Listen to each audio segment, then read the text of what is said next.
Joining us now this morning is Moshe Lavi, brother-in-law of Omri Miran, one of the Israeli hostages still being held. Moshe, I first want to ask you how you and your family are doing with everything happening now, not only in the news, but as we move into day 606? Good morning, Nick. Yes, 606. Unbelievable, unfathomable number. And we're still advocating. We're still trying to push elected officials worldwide to pressure all the relevant stakeholders for an agreement.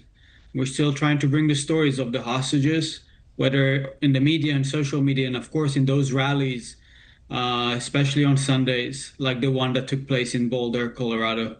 Moshe, I can only imagine how difficult it must be for you to not only remember and recognize your own family members and those who are still being held captive, but to also have to respond to everything that happens in the media. How do you find a balance with all of that, Moshe? It's very difficult, but I take inspiration and strength from my sister, Lishai, Omri's wife, who has been leading the charge for our family and for many other families back home in Israel. And she gives me the inspiration on continuing doing everything I can to bring attention to this. And it's important. We'll keep talking about Omri, about the rest of the hostages, 58 in number at the moment, still held captive by Hamas. Bring their story and their personality to light. Omri, a shiatsu therapist, a gardener, lover of nature, of sports, literature, a person you would want to have a beer with and laugh with. And I want him back. I want him to be with my nieces, Ronnie and Alma, at home, and with my sister, Lishai.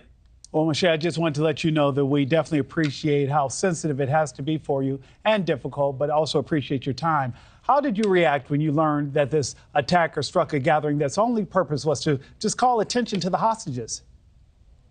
It was a vicious, vile attack, and it highlights how toxic rhetoric that we see on the streets, we see on social media, is translated to physical violence on the streets of America.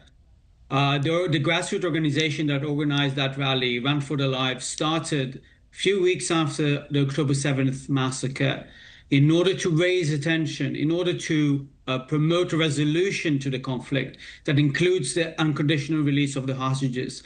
And they've been partnering with us from the beginning, with the families of the hostages, and with our organizations, the Hostages Families Forum. And I can't understand how can one attack such a group that really want to promote a resolution, a peaceful solution to the crisis. And it needs to raise alarms all across the U.S., in Congress and the administration, that something must be done in order to protect Jewish lives, in order to protect communities in the U.S. And so many of those demonstrators, Moshe, were older. So I share your frustration with that entire situation. But this attack also comes just days after the fatal shootings of 2 Israeli employees in Washington, D.C. Now, lawmakers rushed to condemn that. But is this a wake-up call for further actions that is needed to protect Jewish Americans? I hope it is. And you know, there was a third incident that luckily was prevented.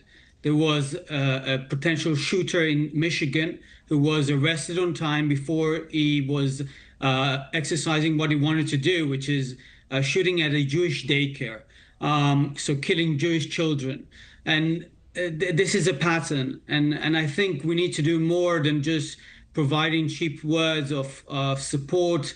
We need to see tangible action by elected officials in this country. We need to see more monitoring. The person who threw those Molotov cocktails in Boulder, Colorado, has been threatening for a year to harm Jews in this country. He has tried to obtain a weapon, guns, but was prevented from doing that. And yet the law enforcement is not preventing him from doing something like that on Sunday.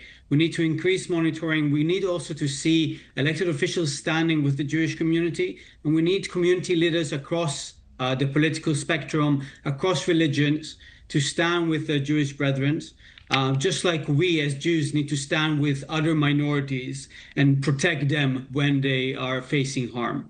Moshe Lavi, I want to thank you again for your time this morning. Prayers to you and your sister for continued strength through all of this. Thank you.